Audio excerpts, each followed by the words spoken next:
Houston. Coming up on this hour, we'll dive into today's top stories, including President Trump's visit to Texas today to get a first-hand look at the devastation caused by those catastrophic floods. I'm Frank Billingsley. And I'm Celeste Diaz-Sherman. We'll also talk with Harris County Precinct 3 Commissioner Tom Ramsey, who will discuss the major funding shortfall in the Harris County 2018 flood bond. Plus, we'll also talk with Houston-based interdisciplinary artist Sarah Sudhoff about her health museum exhibit, 77 Minutes. And Frank and I discuss the top headlines of the day. We want your thoughts, your questions, and of course your concerns.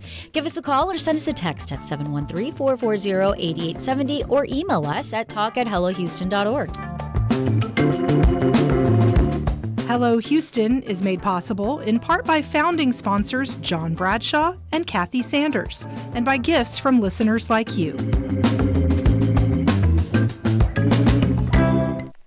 Live from NPR News in Washington, I'm Windsor Johnston. President Trump is traveling to Texas today to survey the damage left behind by catastrophic flooding 1 week ago. The death toll continues to rise as rescue teams search for survivors. At least 120 people have died, and more than 170 others are still missing. NPR's Tamara Keith reports the president will meet with families, local leaders, and first responders. Teams are still searching for the missing after dangerous floodwaters tore through homes, campsites, and summer camps, including Camp Mystic, where so many children perished. A White House official says President Trump will meet with family members affected by the tragedy. The president is also set to meet with first responders and get a briefing from local leaders. In an interview with NBC's Kristen Welker last night, Trump said installing an alarm system of some kind to alert people of future flood events would make sense. Trump told NBC his message to the people of Texas would be one of love. "I love those people," he said, adding that he feels so terribly for them. Tamara Keith, NPR News. The White House is walking back a plan that would have phased out the Federal Emergency Management Agency. Deanne Criswell served as the administrator of FEMA under the Biden administration. She says states like Texas need federal funds in addition to their own resources. Texas is probably the most capable state that's out there, lots of resources. But they also requested resources through the state-to-state mutual aid compact. But those types of resources also get reimbursed by FEMA. If this were to happen in another state that doesn't have that much capability, it would just make it that much harder for response. Criswell says the focus now needs to be on how to help states streamline the recovery process so communities can rebuild faster. Israeli forces and Jewish settlers in the occupied West Bank have killed more than 1,000 Palestinians since the beginning of the war in Gaza. NPR's Hadil Al-Shalchi reports 23 Israelis have been killed in the conflict. The number of Palestinians killed in the occupied West Bank rises as Israeli settlers set fires near an ancient church and cemetery in the Palestinian town of Taiba this week. Last month, settlers attacked Palestinians and set ablaze the village of Kafr Malik north of Ramallah. Israeli forces killed 3 Palestinians in that incident, according to Palestinian health officials. Israeli officials rarely prosecute offenders, and when they do, a very small percentage end in conviction. Demolition of homes by Israeli forces has also displaced tens of thousands of Palestinians, the largest displacement in the West Bank since Israel captured it in the 1967 Mideast War. The Israeli military says it's rooting out militants. Hadil Al-Shalchi, NPR News, Tel Aviv. This is NPR. Live from News 88.7 in Houston, I'm Matt Harab. It's been nearly a week since devastating floods ravaged the Texas Hill Country. Local officials on the ground say over 120 people are dead and 161 remain missing. Texas Public Radio's Maria Navarro has the latest. With more than 2,100 responders on the ground, Kerr County officials say the overall response continues to expand as search and recovery efforts become more technical. Sergeant Jonathan Lamb is with the Kerrville Police Department. I believe that all of our basic needs are being met, both through the federal and state response and the support that we've been getting, as well as this community rising up. The state of Texas, FEMA, and the Small Business Administration have opened a disaster recovery center in Kerrville for those affected by the storms. Financial assistance has also become available for things like medical and dental assistance, vehicle damage, and housing.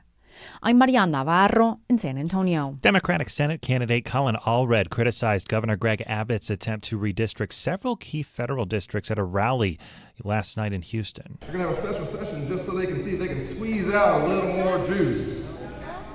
Cut off a few more communities for representation. That's what gerrymandering is.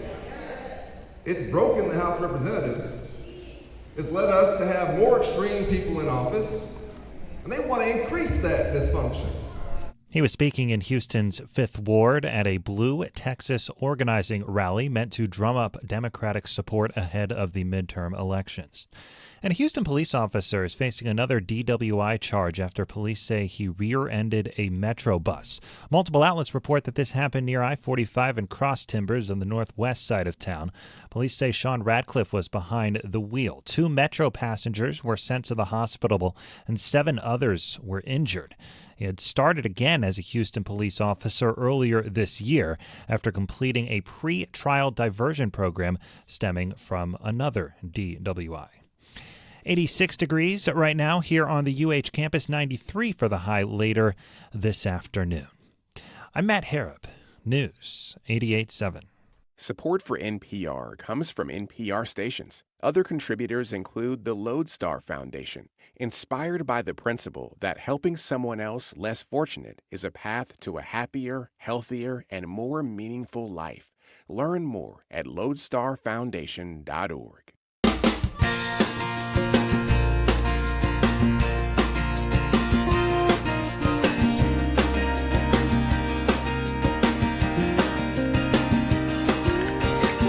Live from the University of Houston, it's Hello Houston, an open forum on today's biggest stories affecting Houston and beyond. Call now, 713-440-8870, or let us know your thoughts on today's topics by emailing us at talk@hellohouston.org. Now here's your host for Hello Houston, Ernie Manous, Celeste Diaz-Sherman, and Frank Billingsley. Well, 2 out of 3 ain't bad. That's right. Welcome to Hello Houston. Ernie is out. Ernie is out. It is Frank and I. And today is July 11th, and it's Friday, and it's still very somber in the state of Texas. And I had some sad news that just came across from a friend of mine that Bubba McNeely passed. Bubba was a big favorite around town from the 70s and 80s, and really 35 years from. I mean, he started when he was 15 years old, I think, but was all around town in the United States and had been suffering some heart issues in the last year, and he passed this morning. But he said he was ready to go. My friend said he's ready. He said, I'm ready to go, and he went. Yeah. Now, Frank, was he a singer? Was he singer? And he had that sort of Louis Armstrong voice, almost like mine, except he could sing and I can't. That was the difference. But he's just one of those affable guys that when you saw him, he smiled and you got a hug, and you just he could entertain any room, whether it was a brunch. I would see him at Hearsay at brunch in Galveston, or I'd see him at a fancier dig here in Houston. I mean, he could play any crowd. I even saw him at a private home. Just him and the piano and 12 people, and he gave it his all every time. And people like that in your life sort of spark it. Sure. And it's sad to see him go. And well, I'm sorry for your loss, my love to his family and hugs to his friends, that's for sure. That's for sure. But, there has been a lot of news that we have been monitoring, obviously, out of Central Texas. And later on, we're going to try to get one of our reporters on that is out in Kerrville. We're still working on that. Also something that we are monitoring and that we're looking at as we head into hurricane season.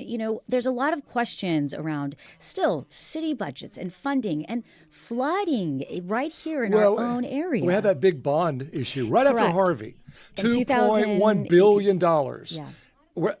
And Tom Ramsey saying, where's that money? And we're going to ask him, is the money still there, or are we lacking funds? What's going on with the bond issue on Harris County floods that we all voted for? Right. And so if you have questions about that, Tom Ramsey, Harris County Precinct 3 Commissioner, will be joining us. So you can get your questions ready. You can call in at 713-440-8870. You can as well email us at talk@hellohouston.org. FEMA.org. And we have received some emails, and we appreciate everybody that engaged with us every single day. I did get an email yesterday about someone who thought that perhaps we were being a little insensitive when we were talking about grief. And so I wanted to say that we appreciate y'all's feedback and being respectful, and that is something we always want to make sure that we are being, and that is respectful. And so we continue to stand in solidarity and sometimes we get so many calls. We do have to be short with people, Yes. and we hate that. But we're here for you. Yep. But we go as quickly And as we we try to can. get Try to get everyone's opinion in. and it might come across as rude, short or rude, and that's but we certainly never, don't mean it that way. Absolutely, that's never our intention, and we appreciate you guys for watching and checking in with us. You can also text. That is something that we have really enjoyed launching. When we launched Hello Houston as our text, we enjoyed the text messages and the chat on YouTube, and you can head to youtube.com/Houston Public Media and watch us there. Or if you're listening in your car on 88.7 FM, we appreciate you listening to us today. All right, so take it away. The president's supposed to be in the state. Yes, President Donald Trump is expected to land in Texas today for a firsthand look at the devastation caused by catastrophic flooding in central Texas. Questions around the president's previous promises to do away with the federal agency in charge of disaster relief remain. FEMA. Yeah, he wants to get rid of FEMA. Or he's saying he's going to phase it out after hurricane season. And so this current presidential administration has been adamant and very vocal on, as Frank was just telling us, shutting it down, shutting the Federal Emergency Management Agency and returning disaster response to the states. And that is key, right? He's saying we are going to, from a federal perspective, we're phasing out FEMA, and now it will be up to the states. However, since the July 4th devastation, the president and his top aides have focused on pointing out the once-in-a-lifetime nature of what occurred and the human tragedy involved, rather than the role government funding cuts could have possibly played in the wake of the Kerr County floods. The president is expected to do an aerial tour of some of the hard-hit areas. What are your thoughts on this, on the recent developments, and of President Trump visiting Texas? You can call now or send us a text at 713-440-8870. I think there's a little bit of shadiness going on because Trump has said that the funding for what would normally come through FEMA should come through the president's office. He said that the president should be in charge of where the money goes. Well, that makes him FEMA. Now, he also would decide whether red states or blue states got the money needed. California fires are still waiting on FEMA money. And we're already being promised FEMA money, and that's wrong. And I think that the problem is if he says, well, I'm going to give the money to the red states and not the blue states, and then it all goes back to the states, depending on whether the states are led by a blue governor or a red governor. And then he says, well, if you want money, you need to get rid of your blue governor and put in a red governor, and then you'll get money. And so I'm not convinced this is all up front. I think that when we look at something and when we look at the United States and we look at our Constitution and we look at the way our founding fathers founded our country in our different branches of government, there's so many checks and balances that make this country great. Well, it's liberty and justice for all. ALL. And the thing about it is that whenever you start to give so much power to one person, especially the president, and there is no checks and balances, it will become very partisan. And if you have a president that is very partisan, not bipartisan, it will affect, like you were saying, they can decide, well, if you're not in my party, I'm not going to support you. Right. And if you look, there are other countries that's authoritarianism that have that. And so when we're looking at it, we have to make sure that anybody in any organization, when you start looking at one singular person having so much power that they can control everything, you're in trouble. Well, another question I've seen on Facebook, we were talking about the special session. Yes. And gerrymandering being one of the topics. Mm-hmm. There's suspicion that in order to get FEMA money, we had to make gerrymandering to have more Republican power in the state part of a special legislation. I don't know if that's true, but it's worth mentioning because there's so many things that we see going on with the administration trying to have power, that I think it's worth exploring that. And looking and something else that we do understand today, also the White House also says he'll visit President Trump will visit the State Emergency Operations Center to meet with first responders and relatives of flood victims. President Trump will also get a briefing from officials. Republican Governor Greg Abbott, Senator John Cornyn, and Senator Ted Cruz are joining the visit, with the GOP senators expected to fly to their state with Trump aboard Air Force One. Again, we would love to hear your thoughts. 713-440-8870. It's so difficult, right? Because we understand search and rescue is still happening. We still have a very large number of people that are unaccounted for. That means there are people still, those families are holding out hope. And the stories that we are hearing. Jeff Linder put 24 photos of the floods, and he described it as a hurricane surge and a tornado combined. Wow. Yes, that he's never seen anything like it. And Jeff has seen more hurricane damaged areas and tornado damage and flood damage areas than anyone I know. And for him to come out and say this is the worst he's seen, and you should go to his page and read it, but it talks about all these cars just everywhere and all these houses just everywhere, and boulders, limestone boulders that are the size of a house. Trees and houses were moved. And so I think that this is where it gets so hard, right? Because you want to hold out respect. You want to be as gentle as possible when we're discussing these type of issues, but then you also feel very angry, and the questions and words like negligence. Where were the local authorities? You don't want to necessarily begin to start blaming people and pointing fingers, but I do think that if you are a Texan and you are not feeling a little bit of outrage about, wait a minute, what happened and how are we going to move forward as a state and hold our leaders, whether it's all the way from your local, your state leaders, accountable for what is happening. I don't know. I feel. Well, look, it floods here all the time. Right. And we still haven't figured it out. And this is what's so fascinating. And I think, Frank, you mentioned this, how we think of flooding, we think of it slowly rising. Right. This was a river rushing, white water rafting. Yeah, through. Harvey is the only comparison, and it wasn't rushing like that. Right. It rose quickly. I-10 was a river in a matter of an hour.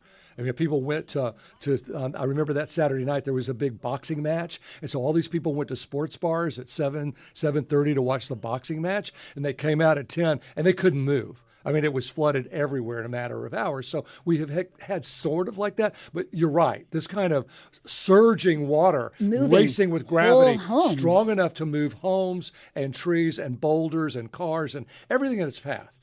For that, we have not had. And we usually get some warning.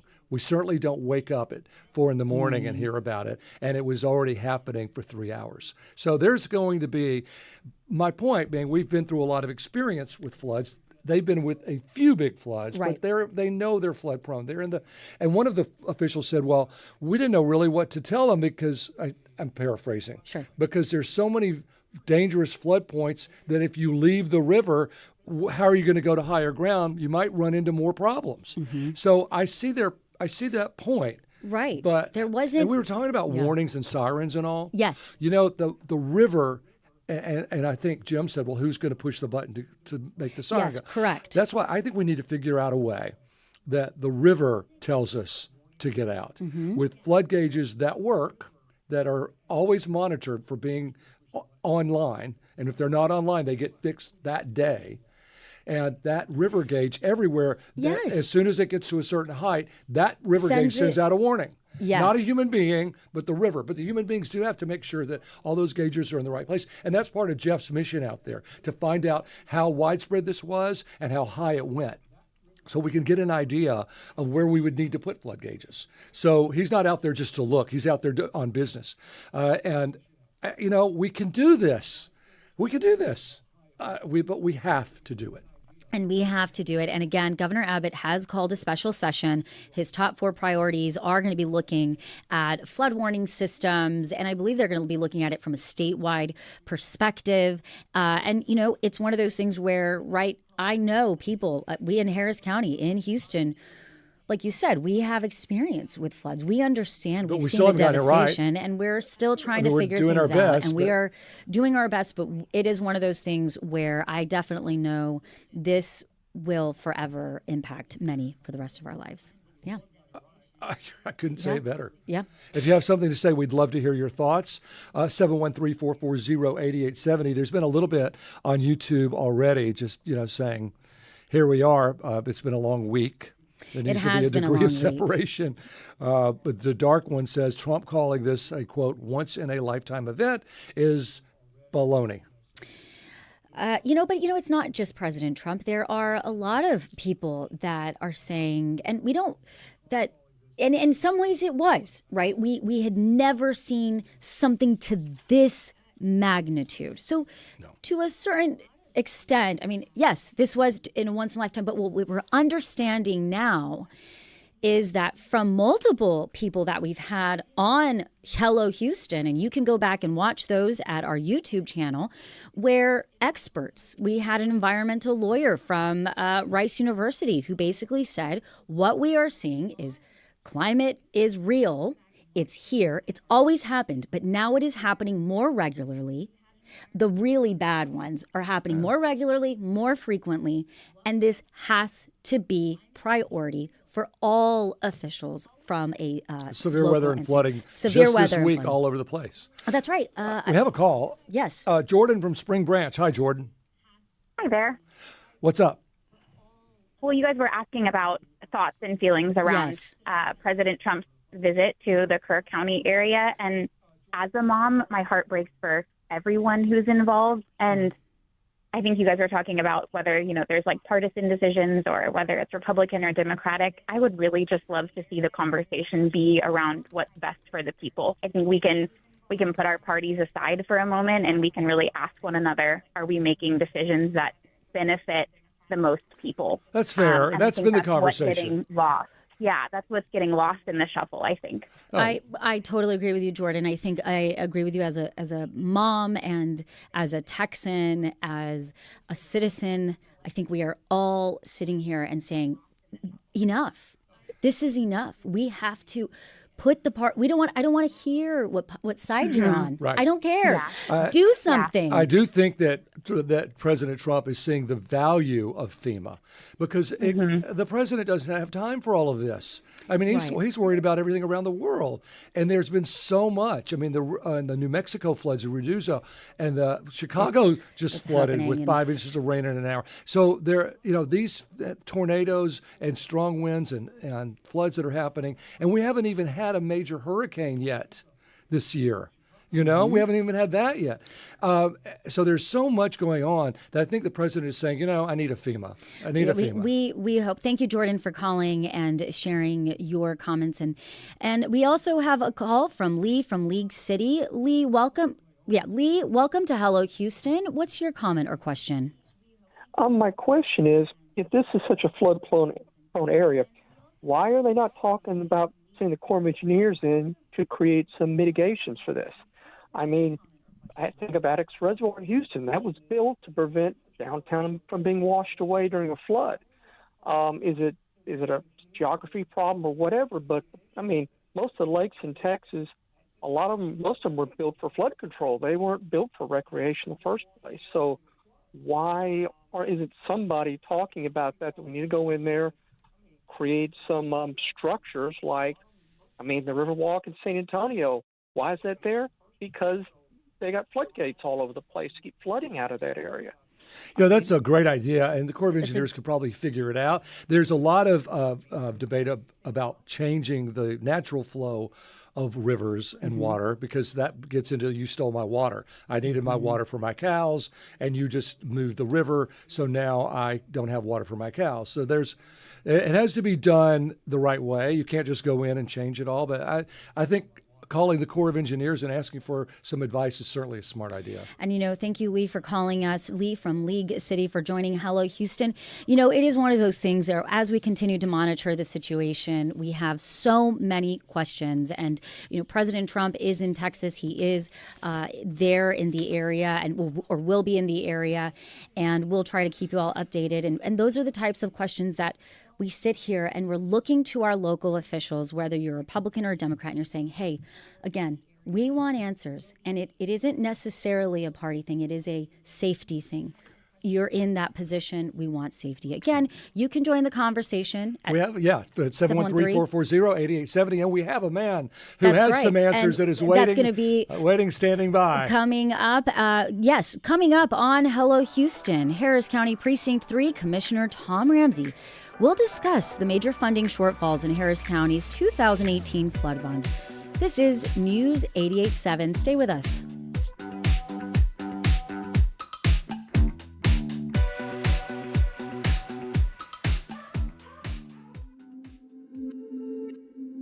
I'm Maria Hinojosa. Next time on Latino USA. Political insiders still disagree on why Democrats are losing Latino voters.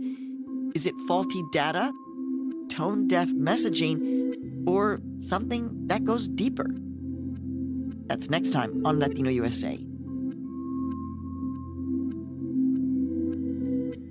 You can hear it Sunday at 7 p.m. on the next Radio Lab. It's like a low-stakes Y2K. A story about folks that don't exist. William, no last name. Busy Zero. Dr. Undefined. And the computers that delete them. Oh my God. The whole screen would go gray. It's just an avalanche. And then freeze. Fundamental difference between the way humans process information and the way computers process information. That's on the next Radio Lab.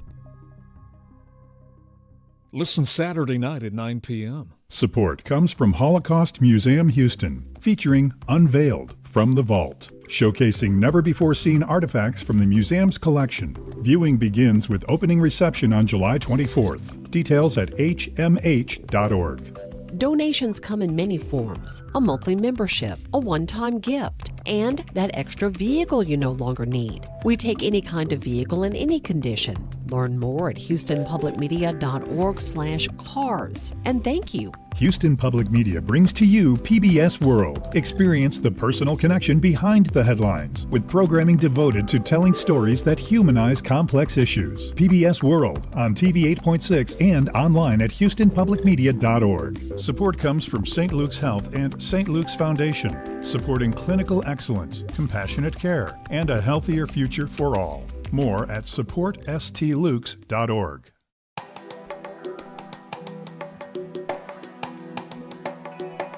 And now back to Hello Houston. To comment on any of today's topics, call 713-440-8870 or email us at talk@hellohouston.org. Now back to Ernie Manous, Celeste Diaz-Sherman, and Frank Billingsley.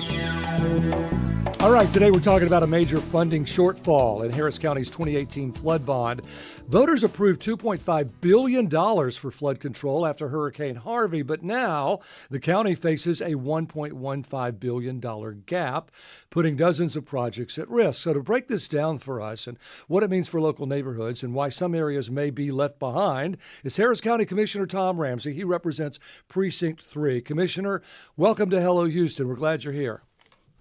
Thank you. Thank you, Frank. Good to be with y'all. Thank you. Hi, Commissioner Ramsey. So I want to make sure our listeners understand Precinct 3 is responsible for maintaining approximately 47% of all incorporated Harris County.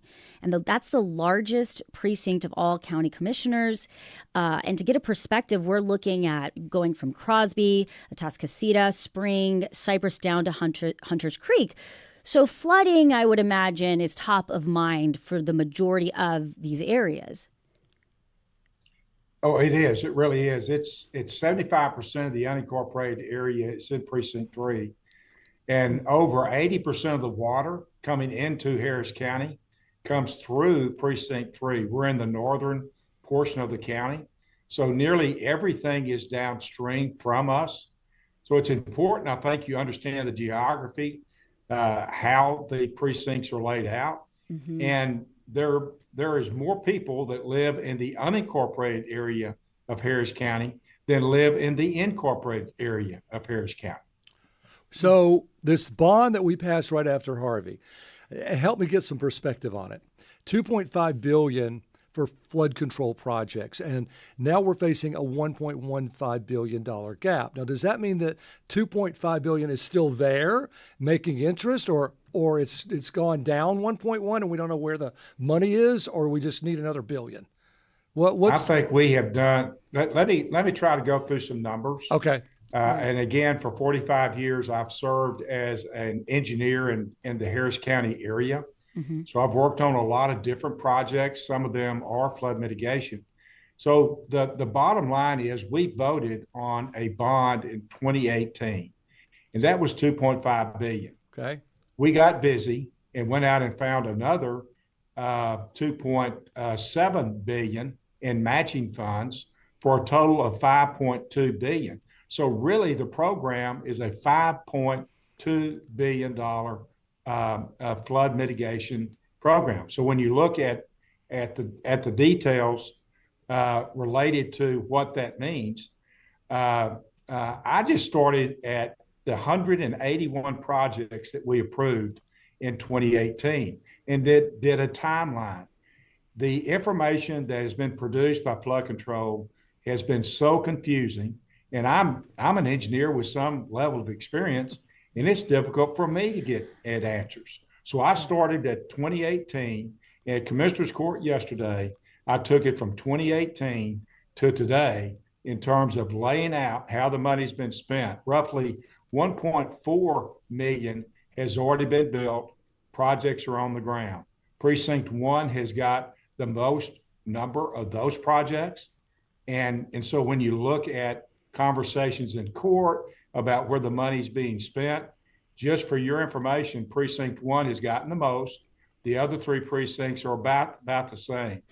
So when you look at we've already invested, I'll say, roughly $1.5 billion of the bond in projects already built. That leaves roughly $1 billion in bond money to go and do the rest of the projects and include matching dollars with federal money we've gotten, state money we've gotten, even partnerships with the city of Houston.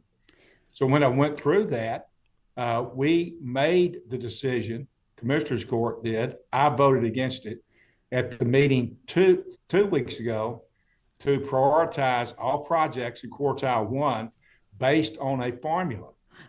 We did not vote on a formula in 2018. Well, we voted to do 181 projects, and the formula, which I can get into great detail, but I'll pause here if you got a question. I do. Commissioner, Rodney Ellis has said that the intent of the bond and the formula that you're talking about was on a worst first basis. And so you have pushed back. Obviously, you're saying that you don't agree with this formula and that it's flawed. Elaborate, because I think a lot of people would say, of course, the worst to first basis, it sounds, I would say, equitable. Yes, I would agree with you. It doesn't do that. It's not worst first. If you say that we developed this perfect formula that clearly requires that the worst flooding, the underserved neighborhoods should be addressed first, I totally support that. I could probably write such a formula. But I'm telling you, that's not what this formula is doing. This formula is designed to move projects from one precinct to another precinct. Because I always like to do a test of a formula. And when I tested this formula to the underserved neighborhood, we'll pick one in Precinct 3. Let's go to Barrett Station, clearly one of the most historic Black communities, an underserved community in Harris County. And that neighborhood, according to the formula, is in quartile 3, which I can tell you it makes no sense. It should be done based on what we voted on in 2018. And if you go down and look at the 181 projects, individually go through those, this formula does not accomplish what it is said to, in terms of fairly distributing the projects according to not only addressing underserved neighborhoods, but actually houses that have flooding in it. So how many of the 181 projects have actually been completed? That's a good question. It's roughly, I would think ballpark 41 to 45 or so. Okay, so about a quarter of them? About a quarter of them? And, yeah. and so to get this number right, of 5.2 billion, we've spent about 1.5. Is that right? Or is it of the 2.5, we spent 1.5? I'm trying to find out what this shortfall is all about. Of the 5.2, we've done roughly 1.5. So how do we how do we have a gap of 1.15 billion? It would sound like we have a huge surplus left. All right, let me do the math there. Let me get to the point of what we voted on. We voted on quartile 1. So if you do all the quartile 1 projects, and that's totaling over $600 million. So if you do all the quartile 1 projects, it's going to be about $600 million.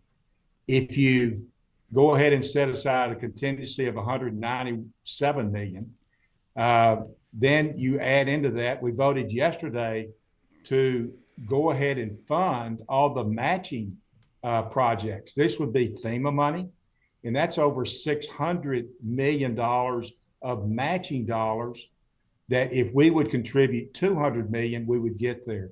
But as you add all those numbers up and you do the quartile 1 projects, you do your CDBG, your partnerships with the city of Houston. The example I gave yesterday in court is the gates on Lake Houston. You do those projects, those commitments that we've already made, then you're going to have roughly $700 million left to do quartile 2, 3, and 4.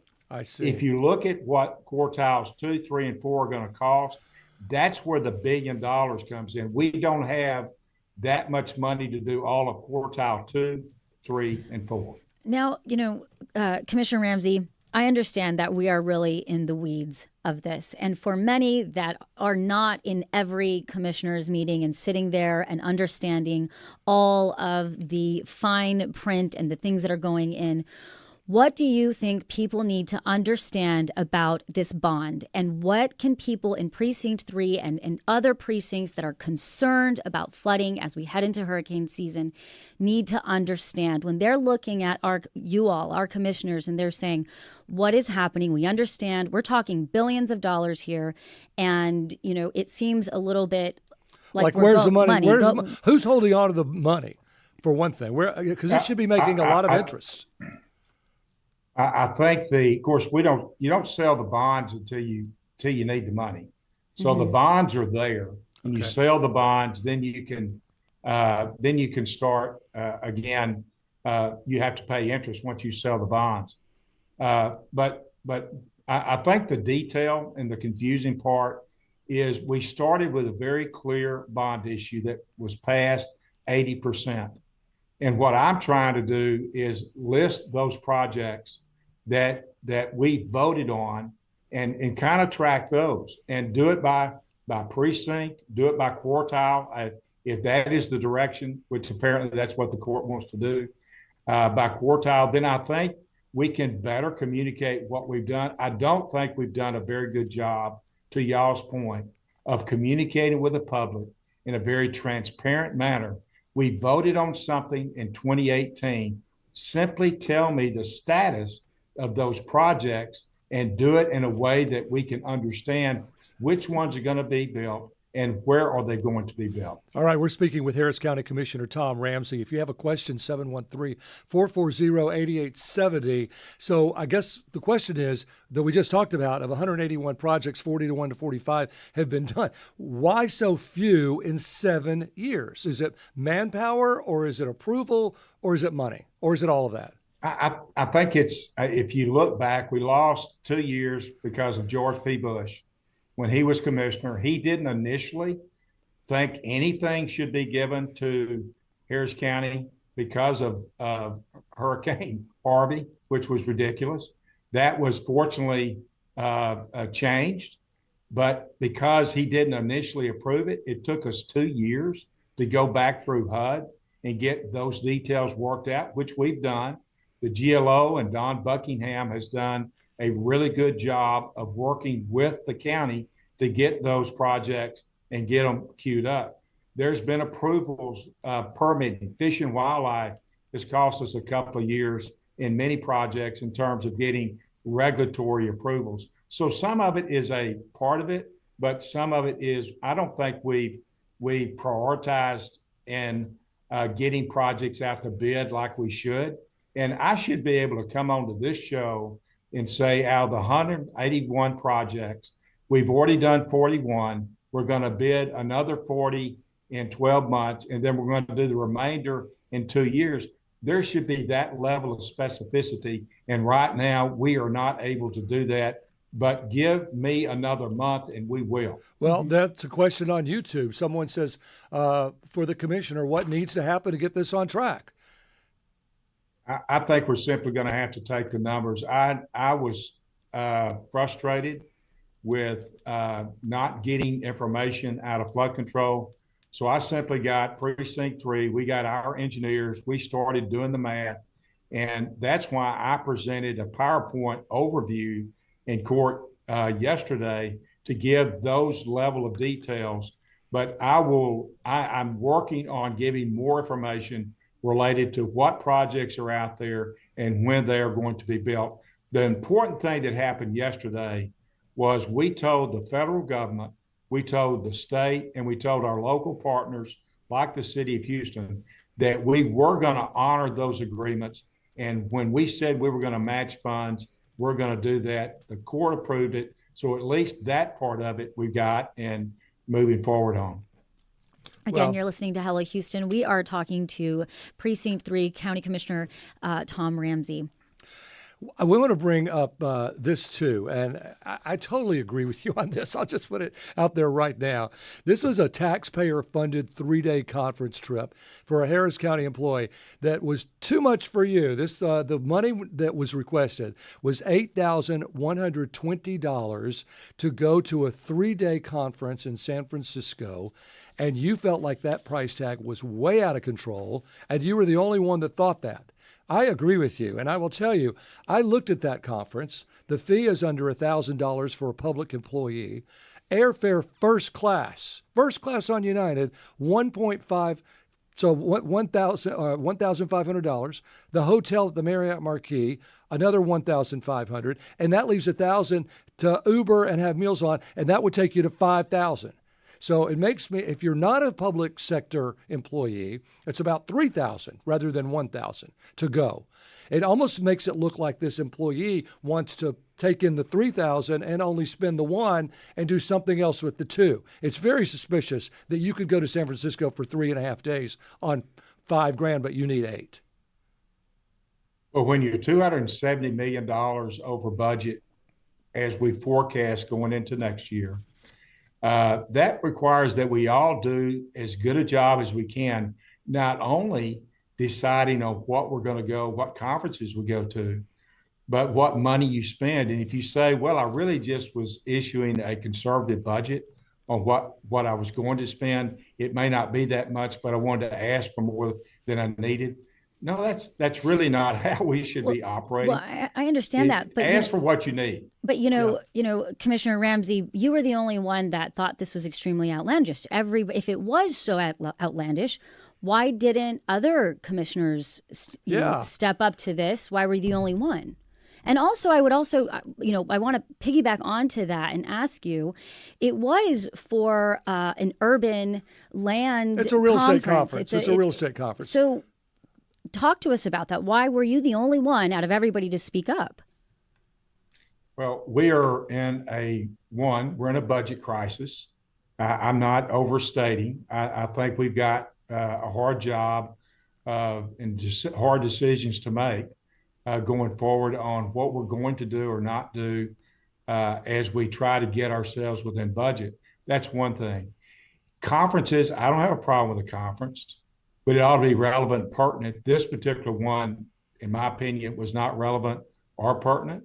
If you're going to go deal with the Corps in Washington, if you're going to go deal with another agency, Fish and Wildlife or other, to try to get projects moving, to me, it's all hands on deck. We've got a bond issue that we need to try to do the best we can. We don't need to be going to general conferences in San Francisco that has very little to do with the priorities of Harris County Flood Control District. So you are against going at all as opposed to going for a more reasonable price? I'm not opposed to conferences, but this was not relevant or pertinent considering the huge priorities that we've got on flooding. So, Commissioner Ramsey, then who gets to decide what is relevant and pertinent to Harris County and when commissioners should go or not go to a conference? Well, when a commissioner?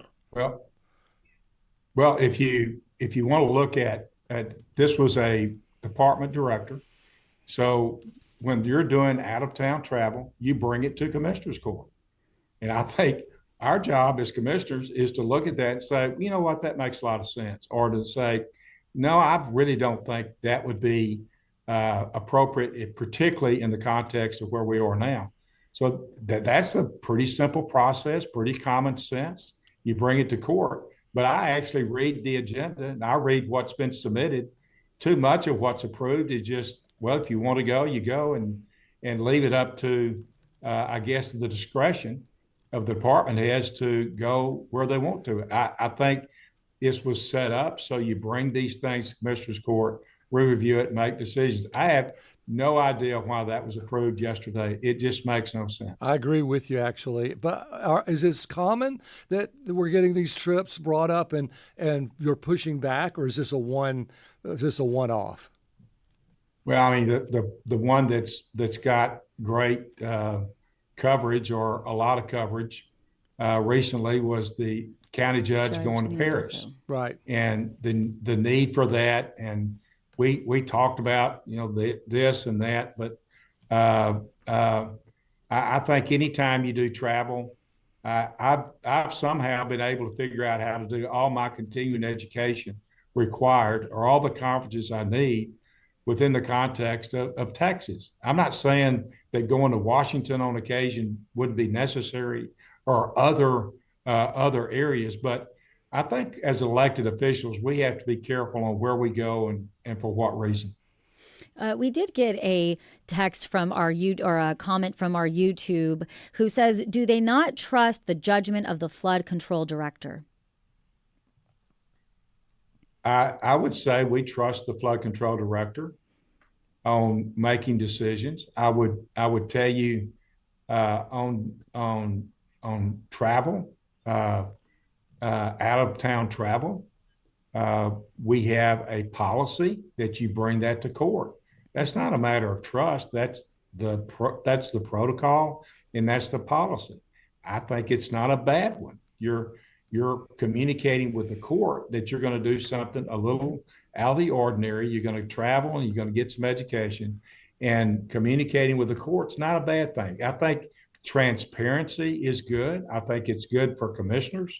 I think it's good for court members. I think it's good for Harris County Flood Control directors. Well, it's been nice talking to you. I've never met you, but I appreciate your getting out there and fighting what you believe in. That's what's important. Well, I've watched you for years, and I appreciate you helping us through some storms. As you know, I talk to Jeff Linder often, having been through Alicia and Allison and Ike and Harvey and Beryl last year.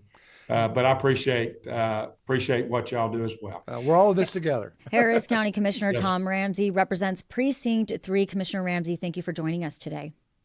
Sure. Thank you. Coming up, we'll talk about the 77 Minutes exhibit at the Health Museum.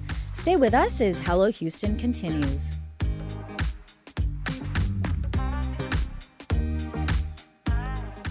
Houston Public Media is rooted in our community. We show up at school board meetings, city council votes, and neighborhood events. That's how you stay informed about what's happening around you through deep local reporting that brings clarity and insight. Your support powers this public service, so Greater Houston stays informed, connected, and safe. Support local journalism right now at houstonpublicmedia.org/donate or call 888-909-0887.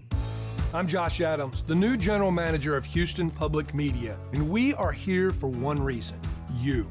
I'm thrilled to lead this remarkable team dedicated to our mission of informing, educating, and inspiring everyone in the greater Houston area. And yes, these are challenging times, but together we'll meet them head on with bold ideas, honest reporting, and stories that matter. Houston Public Media is your public media. Together, let's make it incredible.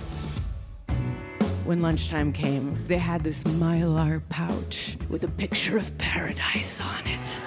And I pulled out my beverage, which was a rusted mason jar filled with cloudy apple juice. And they said, dirty girl, we were just wondering if you wanted this Capri Sun, Capri Sun, Capri Sun. Join us for stories of saying goodbye to your former self. That's on the Moth Radio Hour from PRX.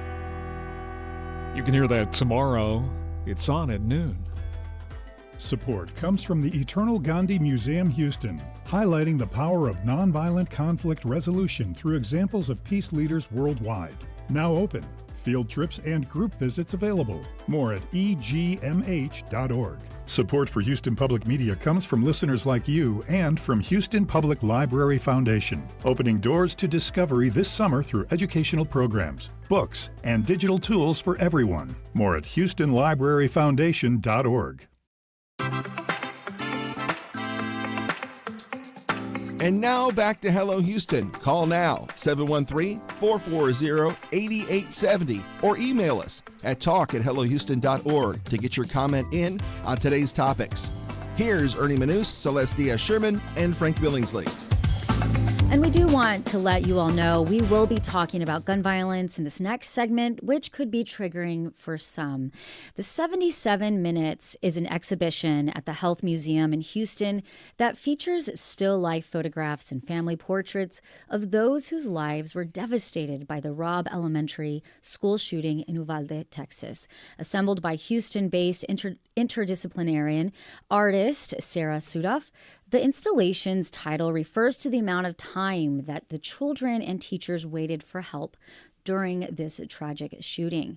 With us now to tell us more about the 77 Minutes is Sarah Sudhoff, the interdisciplinary artist behind the exhibition, and Becky Seabrook, the Senior Director of Guest Engagement at the Health Museum. Sarah, Becky, welcome to Hello Houston. Thank you so much. So why don't we talk a little bit first about the exhibit and what made you all feel the need to put this exhibit on? Well, we've been talking about a bunch of topics that are important in our community. And a couple of years back, an advisory committee was evaluating some topics. We were talking about things like gun violence and helping communities deal with it, but weren't sure exactly how we wanted to do that. So when this opportunity came up to work with Sarah, who we've worked with before, and she really does a lot of incredible work around health and medicine, we thought this was really a great opportunity. And it also fits very well within a new initiative that we started last year called the Healing Arts Program. The Healing Arts Program is really an opportunity to look at how to process health experiences. Mm-hmm. So the Health Museum has always been really strong in like the science of medicine, for example. Mm-hmm. Is this all kinds of health, mental health too? Yeah, I think health is much broader than sometimes people think about it. I think it is physical. I think it can be mental health. Mm-hmm. So yeah, it was this opportunity to go a little deeper, and I think that idea really came out of being the pandemic, when we were going through the pandemic. And Sarah, I want to hear more about it. As an artist, you work with health and medicine. I don't think a lot of people connect health and medicine with art. Yeah. So what projects have you done in addition to this, and how did you come to this one? Yeah, I was like, I wish we had longer to go through all that. I started, one of the first collaborations I did was actually on Life Flight here in Houston. I moved to Houston in 2015 and saw the red helicopters, and I said, that's interesting. I come from a military family. I lived in San Antonio in a flight path, and so was very curious about who these red helicopters belonged to and what their mission was. And found out about Red Duke and applied for a grant through the Houston Arts Alliance and was funded to do a project called Point of Origin, where I worked with Memorial Hermann's Life Flight crews, interviewed them. That was project number one, and then extended into another project where I was able to get patient data on a life flight, didn't have any names or anything, and extended and made another project, a continuation of the Point of Origin project. One of the pieces that actually the Health Museum has was originally created for the Dooseum, which is the Children's Museum in San Antonio. It was made during the pandemic. An incoming exhibition about dyslexia was going to be featured at the Dooseum. They had a program, an artist residency program, and I was asked to make work or create a sculpture about dyslexia and work with Georgetown Medical Center and Dr. Guinevere Eden, one of the leading specialists on dyslexia research. But now when we're looking at the 77 Minutes exhibit, walk us through what people can find in this exhibit and how, as an artist, I mean, this is such a sensitive, and again, it can be a very triggering and very sad situation. So talk to us about that process and what can people might be like, why would I want to go see that? Yeah, I think, with my intention and the Lives Robbed, which is the nonprofit from Uvalde, we might have one intention, which is to raise awareness and to honor the children and to honor the families and honor the community. But I think anyone coming to the exhibition will take away maybe a different story or something that's more unique to them. And I was really delighted, sounds like a weird word to use in this context, but delighted at the opportunity that the Health Museum was brave enough to take on this exhibition. They asked what I was working on, and I said, I'm working on this, initiative, collaboration with the Uvalde families. And they said, we want to exhibit it. And to look at it through the lens of health and well-being was not something that I originally thought about when I made the work. I, of course, wanted to honor and bring awareness to the subject of gun violence and this tragedy, but also to think about the ways that we as a community can heal through art. We know the World Trade Museum is very tough, if you've been to the museum. But you come away with a very deep appreciation. Is that what we come away with after an exhibit like this? I think so. I mean, we know that gun violence or firearms are a number one killer for children and teens. So there's that element, the public health element. But the thing that I really loved about this exhibit, and that tied in really well with what we're trying to do with the Healing Arts program, is it talks about how do you heal as a community? What is healing within a community, not just thinking about health and medicine as a strictly individual thing, but as a community thing. And I think there is a lot in there about, how do you deal with grief? How do you come out of grief? And how do you use art as one way to help process those things? So I think that is one of the really important things that I would hope people can walk away from that with. And I think it applies beyond this specific issue of gun violence. Yeah, it's like the World Trade Center helps heal us as a nation. Right. Yeah. And, I also think something that we are seeing and we're trying to understand, like you said, as we look at this tragedy as a community, you walk through exhibits with others. And so it's almost like you walk with people going through that and how it might touch community healing. Community healing, yeah. Talk to us a little bit more. I mean, obviously you want to raise awareness and you're bringing. What were some of the lighter moments and things of the exhibit that people can also expect? And we're wrapping here, so. Yeah, we had a panel discussion between myself, a curator, and a therapist. And there was a young boy in the audience, and the way that he responded to the work, he was delighted, excited to see us honoring these children. He understood at his young, I think he was like 6 or 8 years old, but he could understand what had happened to these children and that yet we were shining light on their lives. Beautiful. That's nice. How do we see this? You can visit the Health Museum. Where is that?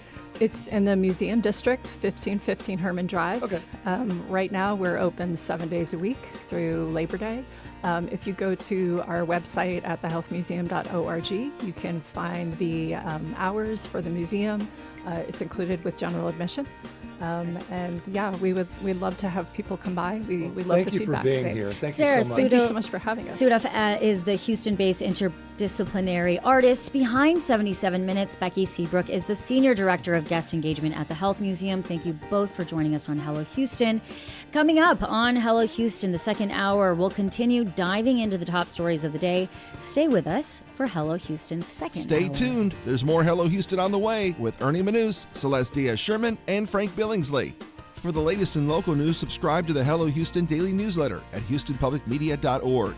Hello Houston is a production of Houston Public Media. The opinions expressed by the guests of this program are solely their own and do not represent the views of management, staff, or underwriters of Houston Public Media. This is News 88.7.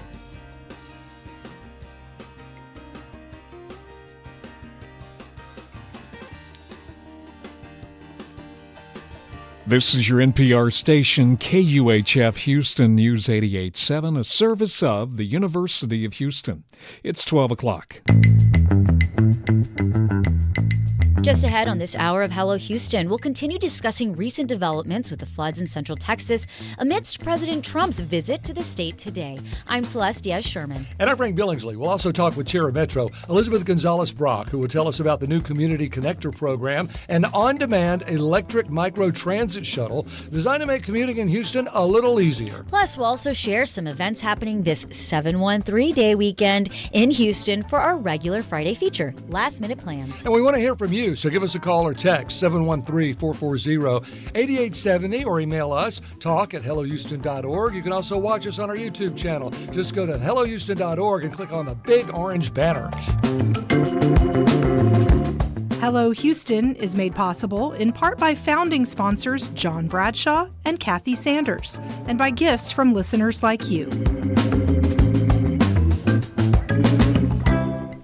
Live from NPR News in Washington, I'm Windsor Johnston. President Trump is turning up the pressure on the chair of the Federal Reserve to cut interest rates.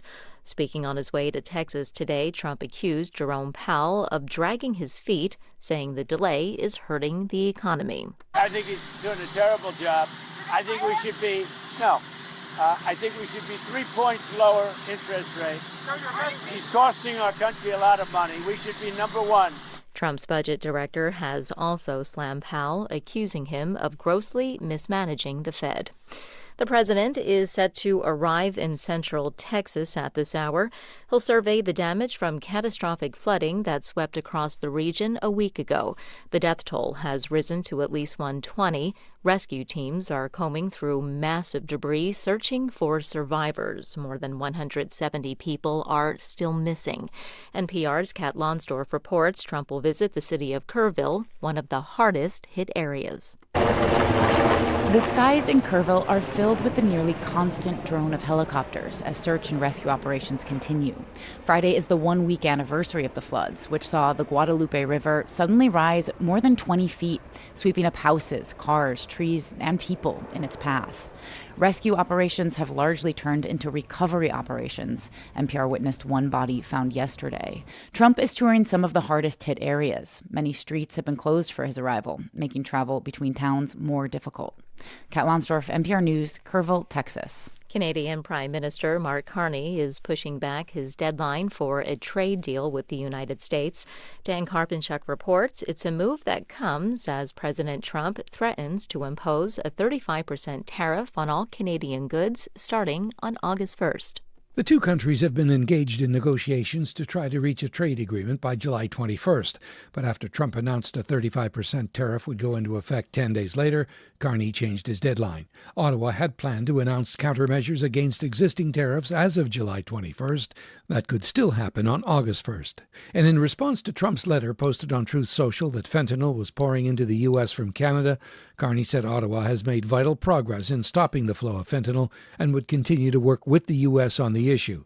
Data from the U.S. Customs and Border Protection shows Canada contributes very little of the fentanyl street supply in the U.S. For NPR News, I'm Dan Karpinchuk in Toronto. Hundreds of workers at the State Department are being laid off today. The department is sending notices to more than 1,300 civil servants and foreign service officers with domestic assignments in the United States. The decision is part of a reorganization plan from the Trump administration. On Wall Street, the Dow was down 267 points. This is NPR.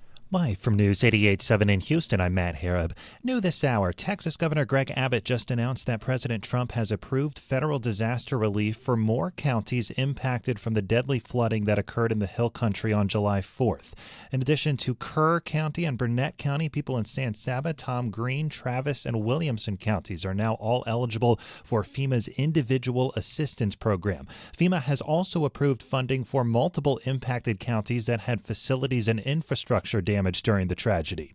Abbott says there has been, quote, extraordinary collaboration between both the state and federal government when it comes to disaster relief efforts. President Trump is heading to the Hill Country right now to tour the damage. Meanwhile, in a fiery speech last night in Houston's Fifth Ward, Democratic Senate candidate Colin Allred criticized the state's response to the deadly floods. We have to have redundant systems to warn people, overlapping systems to warn people. We have to fill key positions that are responsible for warning people. You don't know what you need from government until it's not there. We'll continue to bring you the latest on recovery efforts here on News 88.7. Meanwhile, Texas Attorney General Ken Paxton's wife, Angela, has filed for divorce. Our Lauren McGaughy reports this comes as Paxton is running for a congressional seat. On the social media site X, Angela Paxton said she was filing for divorce on biblical grounds. She wrote, quote, "In light of recent discoveries, I do not believe that it honors God or is loving to myself, my marriage, or Ken to remain in the marriage." Paxton, in his own X post, said the two, quote, decided to start a new chapter in our lives and said he was proud of the family they created. Ken Paxton's alleged infidelity was first revealed in connection to impeachment charges filed against him more than 2 years ago. He beat the charges and his wife stood by him at the time. The couple's current marital troubles will undeniably impact Ken Paxton's run for U.S. Senate. That is Lauren McGaughy reporting. We're already right around our high for the day, 89 degrees currently here on the UH campus.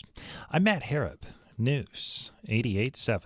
Support for NPR comes from NPR stations. Other contributors include Progressive Insurance.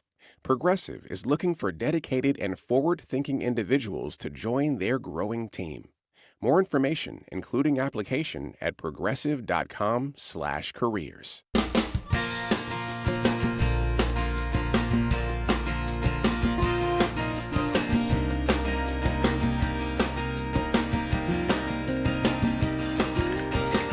Live from Houston Public Media and News 88.7, it's Hello Houston, an open forum on today's biggest stories affecting Houston and beyond. Call now, 713-440-8870, or let us know your thoughts on today's topics by emailing us at talk@hellohouston.org. And now here's your host for Hello Houston, Ernie Manous, Celestia Sherman, and Frank Billingsley. We're back. Thank you for joining us on Hello Houston, whether that's on YouTube or if you are in your car listening to 88.7. We're here. We're here for you, and it's Friday. I know a lot of people, we're still, we continue to monitor what's happening out in Central Texas, and it's just... Yeah. Coincidentally, Sarah Sudhoff's brother, Jacob, is a friend of mine. I've known him for years. Yeah. So you, but I didn't know he had a know a sister. lot of people. I've met a lot of people. You've met a lot of people. Yeah, but Jacob was a big realtor in town, but he's since moved on to a ranch in Brenham or something. So beautiful. But maybe he listens. So hi, Jacob, if you listen. Hi, Jacob. If you're Your listening. sister's doing good work here in Houston. Yeah, and we want to say hi to you, and you can watch us at youtube.com/Houston Public Media. And don't forget, you're a part of this conversation. Give us a call, 713-440-8870. You can also email us at talk@hellohouston.org. And, also follow us on Instagram. You can go to hellohouston.show, and we're on Instagram. We're everywhere. We are everywhere, baby. I don't know if you had a chance to look at this new metro thing that's happening. It's this community connector. It's kind of an electric little minibus. We're going to find more about it, but it goes all over downtown and the Heights, and I have a lot of questions. It seems like free Uber to me, but it's very interesting because, I think that a lot of Houstonians and people that live in our area that commute in and out, I don't know. Maybe I'm speaking out of line here, but I feel like we're kind of over the public transportation, as in like we're not going to get a subway system. We're not. So we look to our bus systems and to connect us. And so I think that is interesting in that we're going to be we are going to be speaking with the head of Metro coming up in that second hour. Again, a lot of it's in the Heights. I don't live in the Heights, but this is a big party place. So if we have a very safe way to get around, that would be great. Here's a few comments. Okay. This is Donna from Sugarland, and I think I'm the one that said this. Yes. It's a little one-sided to insinuate that the reason Californians haven't gotten their FEMA money is because of President Trump withholding money from Democratic states. It has more to say about how FEMA does or does not work well. All right, Donna, you may be right and I may be wrong, but let's face it, that Gavin Newsom has been called Gavin Newscum by President Trump.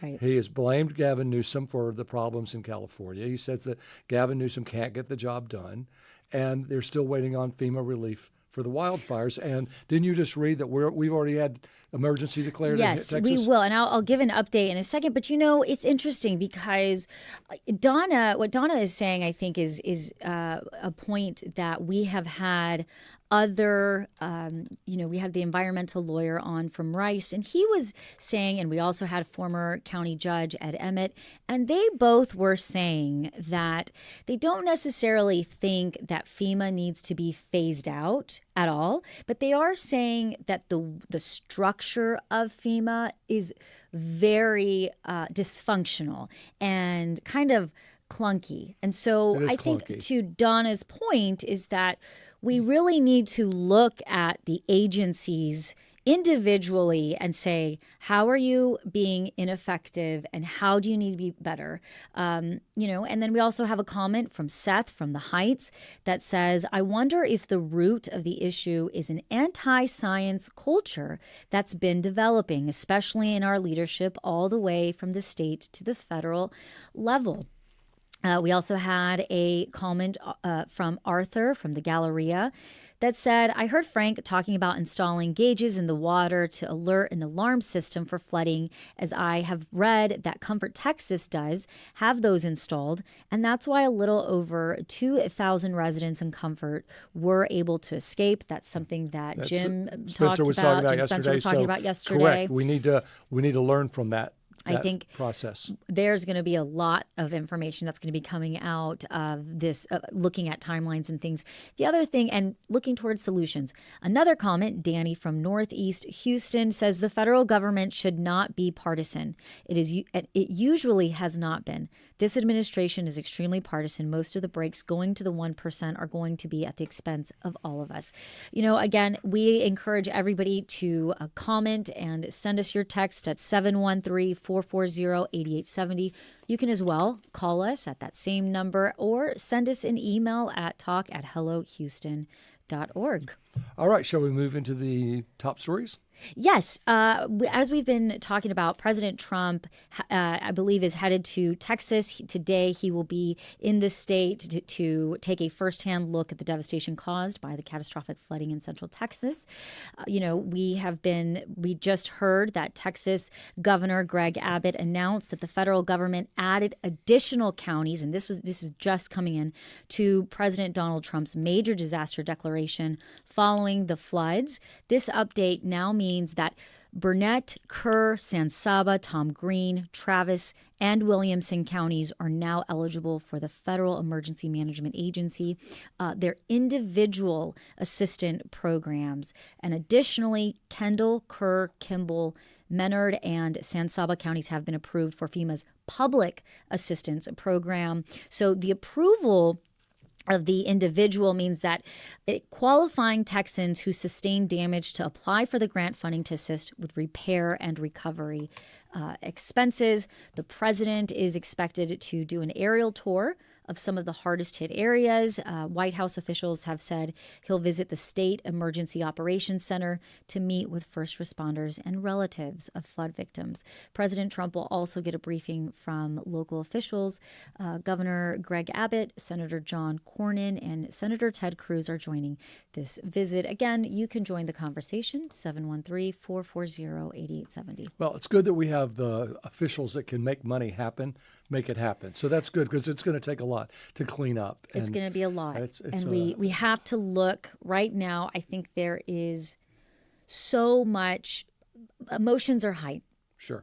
Emotions are very high. And so right now we need to focus on what needs to happen at hand and that the president is here and he got here in a timely manner and our state officials are with him. And we are going to be monitoring those conversations to see hopefully that we continue to get support.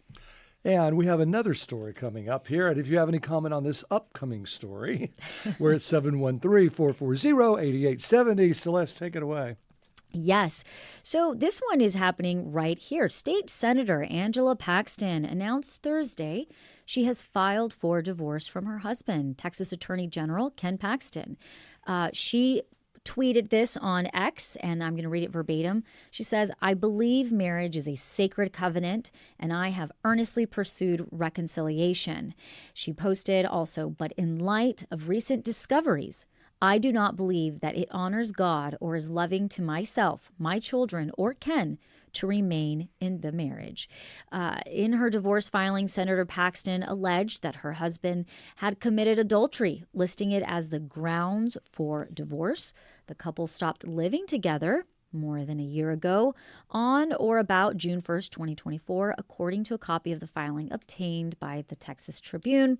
In his own statement, Attorney General Paxton cited, quote, "pressures of countless political attacks and public scrutiny as the reason the couple had decided to start a new chapter." Attorney General Paxton is currently running against U.S. Senator John Cornyn in next year's Republican primary. After close to a decade as Attorney General, Senator Paxton was elected in 2019 to represent the North Texas Senate District that her husband represented before his elevation to statewide office. She was re-elected to another 4-year term in November. What are your thoughts on this very high-profile divorce? What are your thoughts on this Give very us a call. high-profile divorce? 713-440-8870. Well, Can I start? Yes, go ahead. Go ahead. Start. No. Start. Isn't this the man who would be in charge of enforcing schools to put the 10 Commandments on the wall? Yeah. Isn't that his ultimate role as Attorney General? And then his act, and then he says pressures of political attacks. And so didn't the governor just said that blame is not what Texans do? That we don't blame. And so he's blaming the failure of his marriage on the public scrutiny. I don't know this guy. I respect him as a human being. But boy, I don't understand. I understand how he got in this pickle. I don't understand why he's blaming us. Well, that's the one word, pickle. But, I got Sounds like he can't keep it in his jar. Keep his pickle in the jar. I really hope you're laughing with us. But no, I've got to say, I have to say, obviously, divorce is very sad. You never want anybody to have to go through that. But I also think that good on you, Angie. At that point, you can only take so much. And it sounds like she's put up with a lot She's from what put we up- heard when he was on trial. Oh, my gosh. There was a mistress that was put up in a high-profile suite. And I don't think a lot of Texans really understand that trial. Like, I don't think I just because how can he continue to be reelected if whenever you have somebody who full stop had a full-blown affair? The moral compass, goes all the way to the top in this country. I'm sorry. That. People make mistakes. People make mistakes, and wherever mistakes happen. But this just to me. And when people make mistakes, know. do they blame the public for them or do they apologize? They should apologize. Well, and they should go to counseling. And go to therapy. Yeah, do something. But she says that she tried. I mean, in her statement, she said, "I've tried to do everything." Okay. It's juicy. Let's be real. It's juicy. Because the hypocrisy is so glaring. Spill the tea. It's so hypocritical for an attorney general who enforces laws. I think, that's, and who tries to uphold laws Christian based on values. laws are based on our moral covenant with each other. Yeah. And when you break the laws, you're with breaking your own wife. Right. And it's sort of sad. Now, she has put up a lot. She says, in light of recent discoveries, I don't think she had to go there. I think she should just say, we're divorcing. You don't need to know why. I think she could go with it for the sake of our children. Please let us have this moment in private. She didn't do that. No, she kind of put it out there with a stake on the flames. In light of new discoveries. What did you discover? What did you discover? Will we ever know? Do we really care? This is not like a Hollywood couple, to be honest. But in Texas, it is. To a certain extent, we look up to our officials and, hold them in high regard, especially as... I just feel sad. I feel sad for the children. I don't know what age they are. But and he said grandchildren, so adult. But that's still sad, when you see your parents break up. Yeah. But, although maybe I could be wrong. Maybe they're like, thank God Mom finally said, or, I don't know. To be a fly on in the Paxton house. Look what your computer guy says. He needs to post the 10 Commandments in his house. Not wrong, my computer guy. Not wrong. Or at least one of them. Even if it's just, or put my commandment up there. Do unto others as you would have them do unto you. Do unto you. You can join the conversation. 713-440-8870. Please join this conversation. We need help. A couple, again, 713-440-8870. We were just talking about this high-profile Texas case of divorce. Again, this is not the first or the last one. We feel for all parties, but in light of recent discoveries. Yes, we'll find out. Do you know today is National 7-Eleven Day? 7-Eleven. Yeah, it started at 7. It is 11. Yeah. 713-440-8870. It's an interesting time. National French Fry Day. I'm not a big French fry person. Oh, well. Okay, Frank. I'm a big sauce guy. Give me anything, I'll put a sauce on. Okay, question. Are you a chocolate milkshake, dip your French fry in the chocolate milkshake kind of person? No. No. That's too much sauce. That's the wrong sauce. Ketchup or sweet potato fries with barbecue sauce? Yum.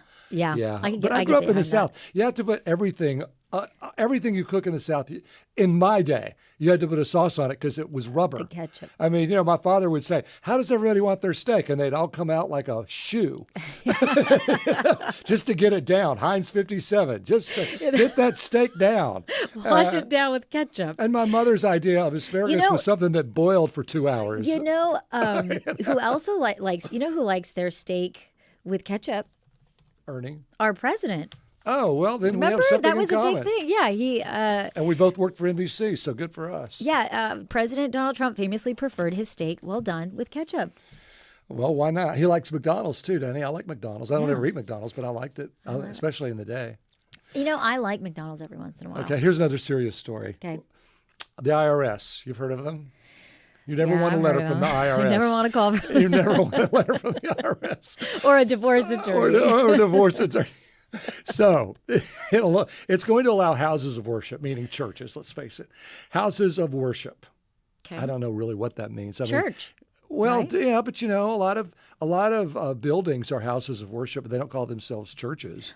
Or a place, like a synagogue or a temple or I mean, a religious, could be a lot, or it could just be like a Jehovah's Witness, Quakers. Mm-hmm. They just have a house, but a house of worship. Anyway, the IRS says it will allow houses of worship to endorse candidates for political office, and they won't lose their tax-exempt status. Oh, I know. So in 1954, there was a provision in the tax code called the Johnson Amendment. I don't know if that's our favorite Johnson, but Johnson Amendment says that churches and other nonprofits could lose their tax-exempt status if they participate in any political campaign on behalf of or in opposition to any candidate for public office. I don't know. I think that, and we're going to take a call here on Paxton in a second, but let me just say this. I think this has been going on forever. Churches have been a very core part of the political process, whether they were vocal about it or not. They the heads of the church often sort of said what they thought, and people followed suit. You know, I've got to say, as somebody who, I'm going to put myself out there. I am a Christian. I love Jesus, but you got to have a separation of church and state. You have to have that separation. We don't. Going to, people are vulnerable and they want to support and they give and trust, and not everybody Read is Project trustworthy. 2025. That separation is going down the tubes. 713-440-8870. We have a call from Rita from Missouri City. Rita, thank you for joining us on Hello Houston. What is your comment or question? Well, about the Ken Paxton thing, I mean, he's been controversial for quite a while, and, his wife and all, and, I think she's just had enough. But, one thing I can say about this is you expect your elected officials to be honest. And we just happened to watch this old movie with Vince Vaughn, and it's called Dilemma. It's on Netflix right now. It's old, 10, 15 years old. But it was basically centered around being honest in relationships and with friends and with family and with wives and girlfriends and stuff. And I think that's the crux of the biscuit. Okay, fine. You want a divorce? Be upfront. Sneaking around. He had to have lied a lot. And that's what really I think she's tired of. I don't know her, but really not being honest in a serious, committed relationship will blow anything out of the water. Friends. Yep, that's right. Family. And then you put yourself up as this lawmaker, and you're not honest. Right. Rita, thank you so much for calling. You're right. We're going to go to another call, and that is Darius from Katy, who also has a comment on Paxton. Darius, welcome to Hello Houston. Hi. Piggybacking off of what Rita just said about Ken Paxton, my comment is about Ken Paxton, I guess I should preface, but just the fact that he hasn't been honest about a lot of things, but during his impeachment hearing, there were multiple allegations and then photos, I believe, later surfaced of there was a paper shredding truck that was parked outside the Attorney General's office. So while he was in impeachment trials, while he was physically in the impeachment trial, he had his secretaries shredding documents at the office. Wow. Thank you, Darius, for calling. A paper shredding truck. Yeah. Wow. And let's go to another call. Mac from Southern Oaks. Mac, what is your comment or question? My comment is finally Ken Paxton is being held accountable for his alleged wrongdoing. And it took the wrath of a woman's scorn. Well, yeah, you don't want Amen that. to that. You don't want that. Hell hath no fury. Angela Paxton's coming for you. Thank you so much for calling us. That was Mac from Southern Oaks on Paxton. And we have one more call. Roland from West Houston. Roland, welcome to Hello Houston. What is your comment or question? Yes, good morning. I Good morning. want to, just real quick, in all honesty, real quick, I think y'all have opened up a real bad can of worms. I've got to say, if you want to go back to Hillary Clinton, if you want to go back to all the way back, I don't think anybody in your organization, you folks are great. I love your program because it's informative and it's a lot fun. But when you talk about infidelity, I don't think anybody on the right, especially the radicals and some of the far left, has ever said anything about the hundreds of times, love or hate Donald Trump. We're not going there. Love or hate Donald Trump. I do not think anybody in your organization has ever said anything about the radicals and the left comparing him 100 different times to a man who gassed 7 million Jews. I don't think you've ever had a comment about that. Ken Paxton, there's so much hypocrisy. I wish we could. You really opened up a can of worms here. You really have. Well, Roland, I don't think I fully understand. I don't know. I'm not sure I fully understand exactly what you're right. You're in that hypocrisy can go on either side, the left or the right. And I don't think that this is necessarily we're looking at this specifically from targeting him as a Republican. I think we're just saying that in general, this specific elected official prides himself on honesty and Christian values, and he's had a very public affair. What happened with the Astrodome fiasco when her people were indicted, but she wasn't, and she was supposed to be wearing an, it can go. We can go on. You opened up a can of worms. I mean, on both sides, you've opened up a discussion on human nature that you really didn't need to do. Well, we didn't quite open it, but we certainly did take it. It was handed to us, and we thank were you, discussing Roland. it. That's for sure. If you want to send us an email, you can send us an email, talk@hellohouston.org, and we can continue this conversation if you'd like. We do appreciate your feedback and your honesty and your perspective. And again, you can give us a call at 713-440-8870. And I think that is that. That is that. And so coming up on Hello Houston, we will be speaking with the chair of Metro, Elizabeth Gonzalez Brock, who will discuss the new Community Connector program. This is News 88.7.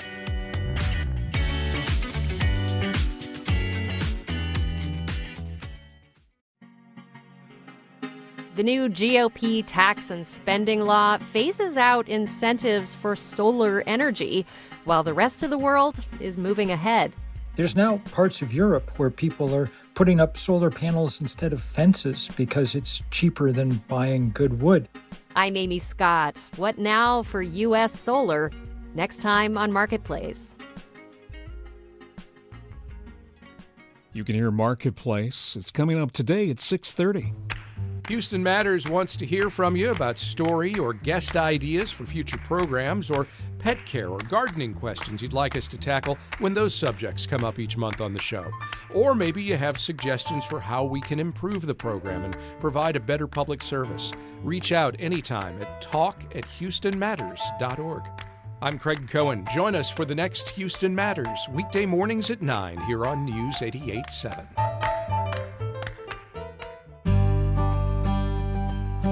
Houston Public Media provides a free, essential, and trusted public service to everyone in Southeast Texas. The generosity of our Affinity Council Committee enables us to bring inspiration, insight, and connection through public media. Mark W. Boots, David Ellis, Patricia Hunt and Joseph Milton, Sanat Parikh, Marilyn and Thomas Sumner, and Dr. Doreen Wise. Thank you. Support comes from Serverless Solutions, aligning businesses with technology, including cybersecurity, artificial intelligence, and cloud-based infrastructure. More information is available at serverless-solutions.com. Support comes from GenPro, a Houston-based home generator service, providing power to homes during unexpected outages, helping with connectivity and productivity. More information is available at genpro.com. And now back to Hello Houston. Join the conversation. Call now, 713-440-8870, or email us at talk@hellohouston.org. And now here's Ernie Manous, Celestia Sherman, and Frank Billingsley. Oh, we get viewer comments. Okay, we'll have to touch back on that. But right now, Metro has rolled out a brand new service to make your daily commute smoother and more sustainable. The Community Connector program is an on-demand electric microtransit shuttle designed to make commuting in Houston a little easier. Currently running Monday through Friday in downtown, the Heights, 2nd Ward, 3rd Ward, and most recently near Northside. The service is completely free, and so far the program has been quite successful. To tell us more, we're joined by Elizabeth Gonzalez Brock, the chair of Metro. Elizabeth, welcome to Hello Houston. Thank you. Thank you for having me here. Okay, so I want to get to the nuts and bolts. First of all, this is a micro transit shuttle. Yeah, so it's kind of like the Metro bus had a little baby. Okay, so that's what I want to know. So it's a sort of how many seats? It holds 6 seats, including the driver. So it's really small. It's not like a It little is Uber. small, Like if you yes. call an Uber XL, right? Correct. All right. So and is it free?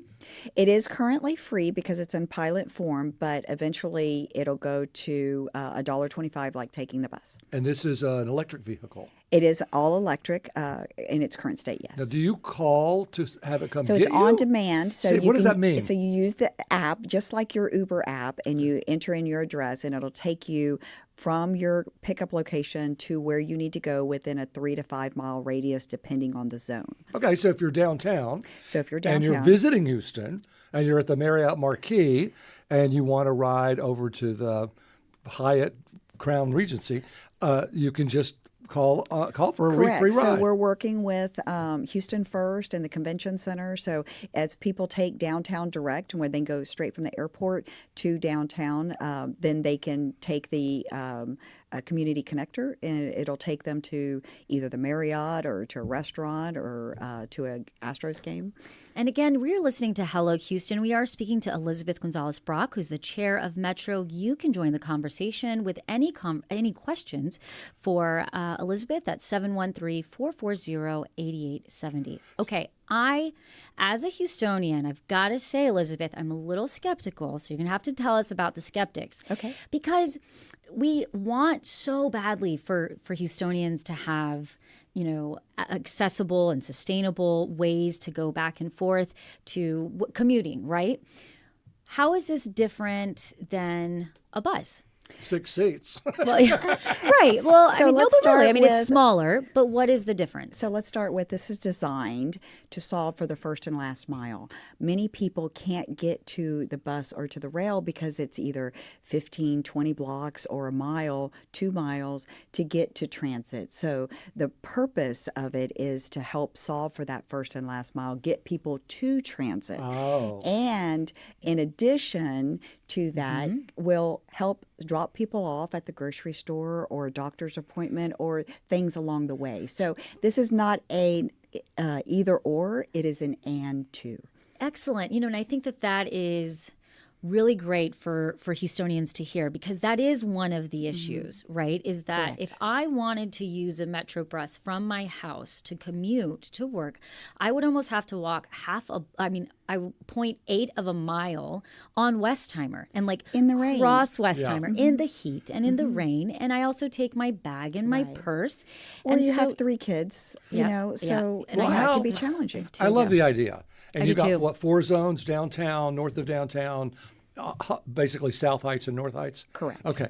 So, and hopefully expanding. Second ward and third ward. Okay. Excellent. All right. I know. You don't include us.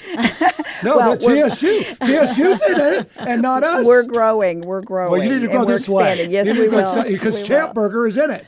Okay. Because we could go from here to Champ Burger on this bus and pick up our Champ Burger and come back. Okay, Ernie would love that. So, okay, is it? We're on it. I know. Thank you. That's why we love you. Okay, so is it practical in a city where you got to have a lot of these little buses with 6-seaters, because you might have 15 people all calling for a bus at the same time at 7 a.m. to try to get to the bus stop. That's our biggest problem, is meeting demand. People are really, really excited about this service. They find it to be transformational in their lives. I had a gentleman the other day tell me that he didn't used to buy frozen foods, but he can now, because by the time he got home, they were no longer frozen. So Yeah, today, forget the ice, right? Yeah, forget the ice. Okay, so are there enough buses for this? I mean, how many are there? So currently we have, I think, right around six operating in each zone, because again, it's a pilot form. But we're looking to scale that up. Are they electric, like a golf cart that They has are a all solar? electric. But are they yes. solar powered? They are not solar powered. And are you seeing that this is, I introed it as saying it's been successful. How are you measuring the success of this pilot program? So first of all, we're measuring the success by the growth. We're seeing that the demand has increased, But along with the demand, we have to make sure that we're not making people wait long periods of time. So we need to reduce that wait period as well. And we get people that come and talk to us at the board meeting about how it's transforming their lives. People are able to participate in after-school programs. They're able to get to the grocery store, to their doctor's appointments without having to, it take hours in their day to get there. So it really is having a local impact. And when are you looking at the people that are predominantly using it, is it going to be people that already don't use cars as their regular form of transportation? Or are you seeing people say, hey, I usually would use my car to do this, but now I'm going to start using this program because it is plugging a need? So we have many people that are transit dependent that are using it, like in our second and third ward, right? Okay. But you've got the people that are in the Heights that use it instead of taking their car, instead of paying for parking, getting people off the roads. But it also is a ride share program. So you have to know that you are going to be with other people along the way. So it's going to pick up other people along the route. So we've got various use cases, low income, how we can help with our visitor experience to Houston, like our downtown use case. Restaurants and bars, how can we help with DWIs? Right. What are the hours for the bus? Oh, is it a bus? Does it have a cute name yet? So it's microtransit. Microtransit, the community MT? connector. It's a shuttle. I think before you used to see trolleys, and now you're seeing this as a little shuttle. What are the hours? It operates in the morning from like 7, I believe, till 7. But that's not enough for drunks. Well, sorry, I just know it's not. Well, and we're going to have to expand those hours. Okay. But right now, again, it's in pilot. So have other cities piloted this before, and what can you tell us about what y'all knew and why y'all felt that this was the right way to have those shorter commutes? Well, because we were trying to solve for that first and last mile. Right. Many people, that was a deterrent to transit. If we're going to build a culture of transit, we have to start with first being useful and finding what customers are using. Uber set the standard for people, and we have to be able to keep up with what the market is producing. And the other question that I have is, so right now it's in the pilot program. So far y'all are measuring it, and it has been successful. Is there a timeline of when this would essentially be launched? A full, okay, now it's not a pilot program anymore. It is in full launch. So we are in the process of launching a full-scale program. So hopefully within the next, we'll have to transition it from pilot program to a full-blown program. But and that process will take about 6 months. I don't know where this comment. Well, it was a nice comment from one of our YouTube people, but it got deleted. But she said, Anna Carpenter said, "I've used it and it's so convenient." So you already have fans out there.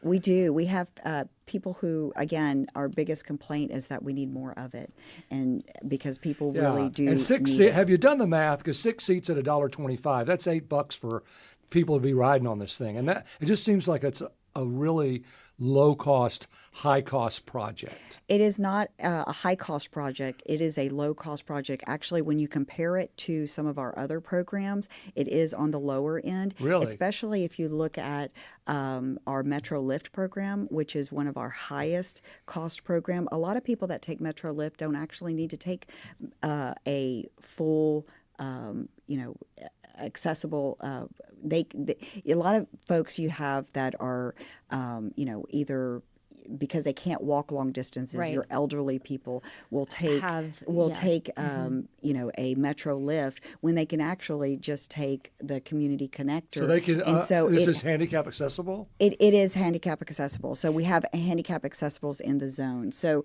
but somebody who is using a cane doesn't necessarily need a Metro Lift. They may take a Metro Lift, or to be able to walk a long distance. Yeah. Now, what if somebody rides their bike to it? Is there a place for people to put their bikes on it? Has a place for people to put their bikes. Has a place for people to put their wheelchair. And so yes, it's been very, very convenient. Wow, we've got to come up with a cute name. Community Connector. I don't know. Okay, we'll work on that. ComCon. Do you have any other projects, metro projects that you all have moving forward? Was there ever going to be rail on Richmond? I'm serious. I live off of Richmond. Is there ever going to be rail on Richmond? So you know what? If we have I think that what we have to look at when we look at rail is ridership. And you have to be able to justify that well, then increase. Explain to me the Post Oak Rail, because you have no ridership on So Post Oak Rail. we did not develop the Oh, Post you're Rail. going to kick that can down the No. road? The Galleria Tourist District did the Metro Rail. Okay. And so, no, the Metro Rail is a very good example of why we don't have the ridership to build additional rail at this point. And what about where that old railroad track was the circus used to come in on? The West Park. Okay.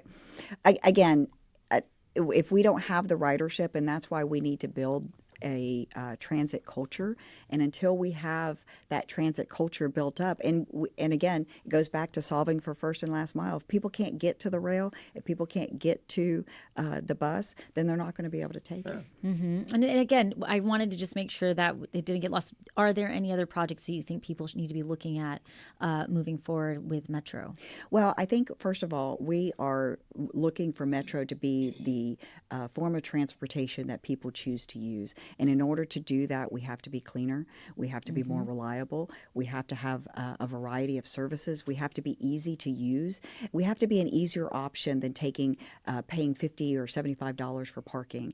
And so we've got a lot of work to do to get there, and we're putting in that work. We've got to be safe. We've got to make sure that our lines are safe and clean. And so we're doing that work in order to get there and hopefully build up our ridership. And if this has sparked somebody saying, I really want to try this microtransit, where can they learn more about the lane, where it goes, and maps of the different lines? So so you download the Circuit app, and the Circuit app will it gets you to where you need to go. That's another problem that we have is technology. Metro has several apps that you have to do. We have to consolidate that into one app so that it's very, very easy to use. You shouldn't need multiple degrees in order to figure out how to take transit. And No, so we had to do that at Channel 2 because we had so many apps, a hurricane app and a regular app and a sports app and a hurricane tracker app. I mean, everything. And they finally got it all to one app, which is absolutely a challenge, but it can be done. It can be done. We just got to do that. Yeah. We have to be I do focused. think that is good that we at least know it's top of mind, because as somebody who's lived in other cities, it is really disappointing not being able to ride public transit. I see the buses constantly. And, so it's good that those things are top of mind and that we can streamline an app where I could just say, I know this is the right one. Because even though I have degrees, I might be like, I don't know if this is the right one. Yeah, that's so this may be off kilter here, but has Metro ever looked to a partnership with Uber or Lyft to give really strong discounted rides to people that need them, or do you just let them do their own thing? So I think there's various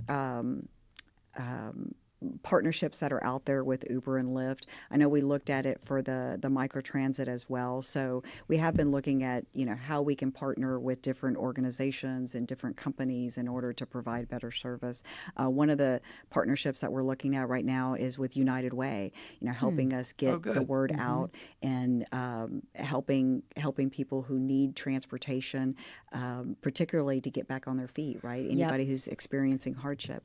Speaking of expansion, I would think that you need to expand toward NRG and the rodeo and all of that. Yes, we are looking at that. Now, again, that's where rail comes in handy. So you're looking at the different services. But it surges for rodeo. Surges for rodeo, people getting, wanting to go. And we also have lots of different events. It's not just the rodeo. It's a constant. Christmas market. Yes. Nutcracker market. We just had the Gold Cup. There you go. It was over capacity. So, that's right. So, yeah. Elizabeth Gonzalez Brock is the chair of Metro. Elizabeth, thanks so much for joining us. Thank you. And coming up, we'll discuss our last-minute plans. Stay with us as Hello Houston continues.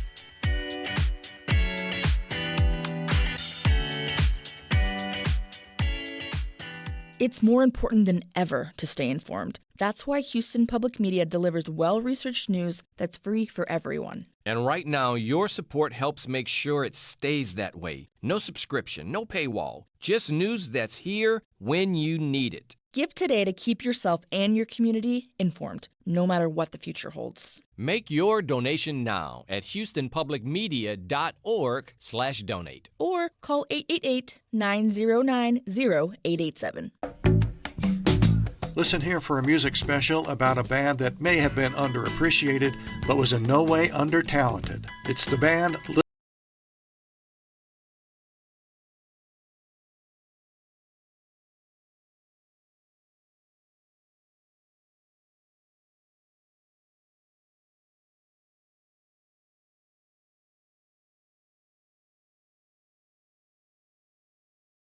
News 88.7. The U.S. and China are locked in an artificial intelligence arms race. It's always been this idea that America has built these big, beautiful large language models that require all of this money based on their narrative. There's not actually been much behind them. Will China's DeepSeek, oh so cheap and transparent, pop America's AI bubble? Don't miss this week's On the Media from WNYC.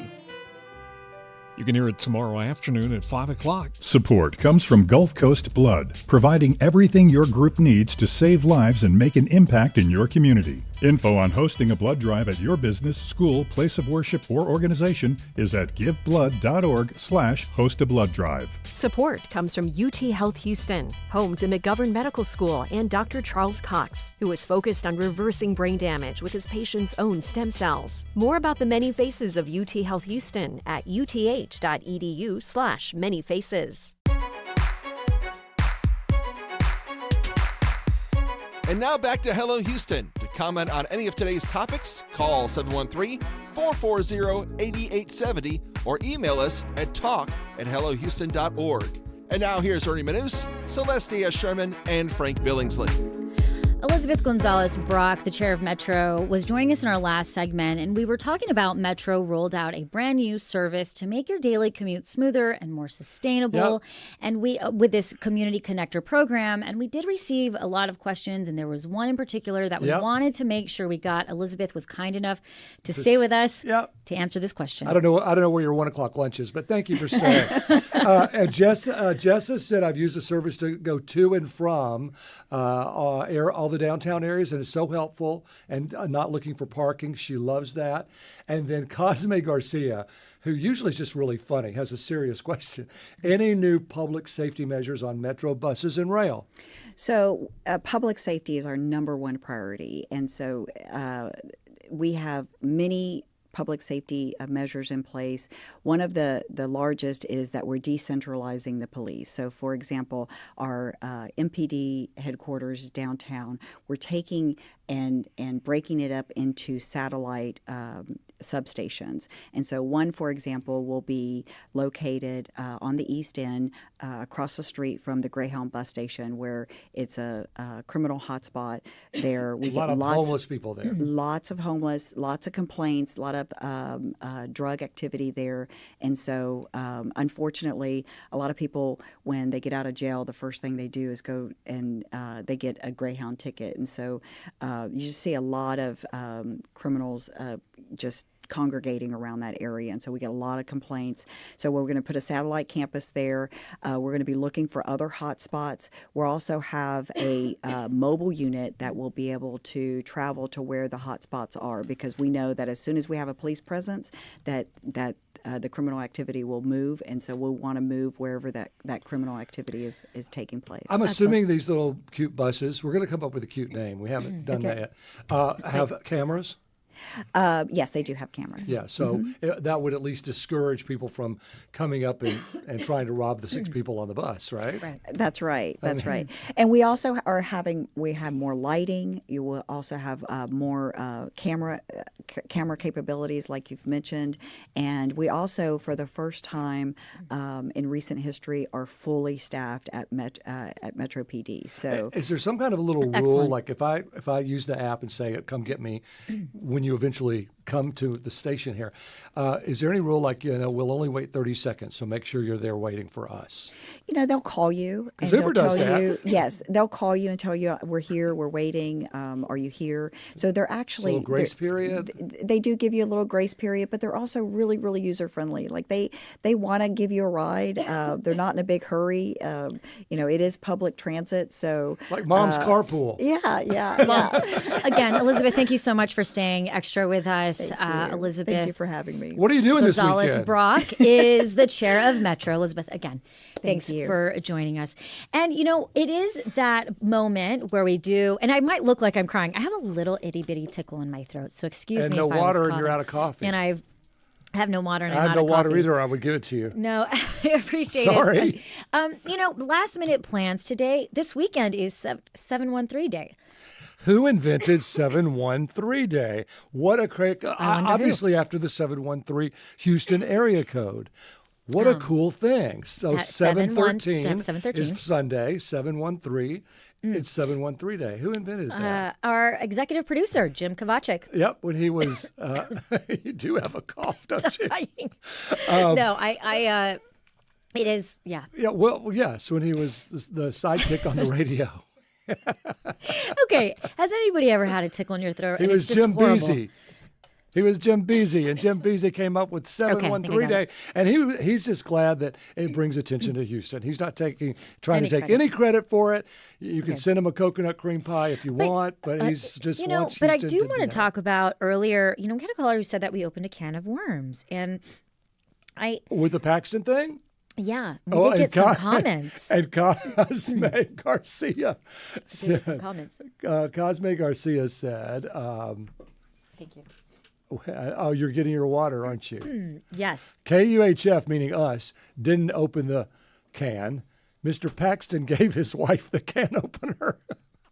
Yeah, and it's, again, this is one of those things where when we look at these type of situations, we understand that oftentimes the first thing people will point to is this is not the first or last time that an elected official will have this kind of affair situation on their hands. But that doesn't mean you don't talk about it. And that's the one thing I'm tired of. You've got a president dropping the F-bomb, and so now it's just going to be common that we allow people just to say the F-bomb all the time because there aren't that many cuss words left. People say damn and hell all the time, and Which and we those don't are say no bad longer, words. We don't say bad words on air. But I'm making a point. I'm not saying it because I'm right. angry. I'm saying it as a point that those words are like just part of the lexicon now.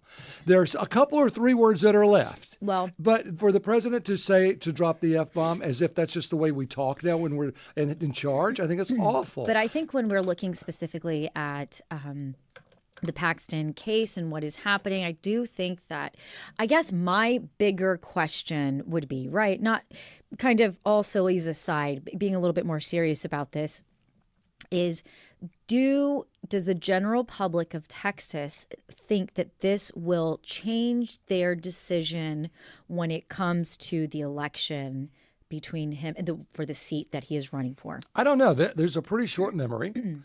There was a lot of this kind of activity when we were voting for president. That's right. There was a lot of activity, to be fair, when Bill Clinton ran for president. Yes, this goes on all parties. John F. Kennedy was a Democrat. Franklin D. Roosevelt had an affair, and he was a Democrat. And from all accounts, his wife had a lesbian affair, and she was a Democrat. I've never heard of. Oh yeah, Eleanor Roosevelt. This is part of. But probably goes back even farther than we know. I don't think that Alexander Hamilton, if you just look at the play Hamilton, was pure. But again, I think that's not the point. The point is we should try to be better. Agreed. And I think that, but again, I think it goes back to, for me, my big question, again, all sillies aside, is when we look at these type of moral standards, does it affect people at the polls? I don't think so. Not from what I've seen. I mean, people were going to take the high road on that. There are a lot of people that wouldn't continue to be elected. And I'm not saying you can't be a good politician. It's just, it'd be nice if there were a better example of what we should be striving for. And I think a couple of callers pointed that you want your elected officials to be honest. And if they can't even be honest with their own spouse, how can you trust them from another situation, in a public position? Well, and even when it came down to why this happened, I think that the Attorney General's response that it was public scrutiny. Public scrutiny. That's Political still not. attacks, Is that still being in political attacks that made this marriage go off the rails? I'm not sure that's the honest answer either. So just say, what, at least. And we won't know, right? That's between them. Again, and we can have this topic up, and Hello Houston, something that we strive to do is incite thought and conversation, and we understand that sometimes our conversation is going to strike a chord, and so it is difficult, and we never mean to offend. However, we do always want to make sure that everybody feels like they can call in at 713-440-8870. We did get a comment that says, I thought it was funny when the person said that Ken Paxton should display the 10 Commandments in his home. Well, that is funny. I mean, if you're really going to be the one that enforces that for the schools, you and you can't abide by it. But one of the Congress people, legislators read on, it was a Saturday when they were voting on this, and he said, "How many of us are liars? How many of us have committed adultery? How many of us have stolen something? How many of us have coveted?" The whole thing. And then they were voting on Sunday, so they weren't keeping the Sabbath holy. So it's a lot of crazy things going on out there. What are you doing this weekend? And I think, what am I doing? We got like 30 seconds left. Oh, what am I doing this weekend? I'm going to an Astros game tonight. Oh, cool. Go Astros. So I'll be at the Astros game tonight. And then I'm going to, spend time with my family. Nice. It feels right this time. We need to be with our families and our community. And so, what about you, Frank? Well, we're going to New Orleans for a friend's birthday. Oh, that's exciting. Yeah, his 70th. Oh, I know, big fun. number. I'm That's not a there big yet, one. but I hope I make it. I'm sure you will. But Galveston Art Walk, I have a lot of friends going there for the Saturday night. Oh, that Galveston Art Walk, that's always fun. Any rain? There is a chance of rain. Always. Like 60% tomorrow and Sunday. Well, that brings us to the end of our show. We want to thank you for listening, chatting, joining, and engaging us. And also, we're thinking of our community during this hard time. Yep. And again, we'll be back on Monday with more conversations. Houston, stay safe this weekend. And we'll also talk with State Senator Carol Alvarado when we get next week. This is News 88.7. Have a great weekend, everyone. Thanks for listening to Hello Houston. Join us every Monday through Friday from 11 a.m. to 1 p.m. to talk all things Houston. The Hello Houston production team includes Garrett Bowman, William Menjivar, Jen Altai, Todd Holslander, and Jim Kovacic. For the latest in local news, subscribe to the Hello Houston daily newsletter at houstonpublicmedia.org. Hello Houston is a production of Houston Public Media. The opinions expressed by the guests of this program are solely their own and do not represent the views of management, staff, or underwriters of Houston Public Media. This is News 88.7. Support for Houston Public Media comes from listeners like you and from Houston Public Library Foundation, opening doors to discovery this summer through education.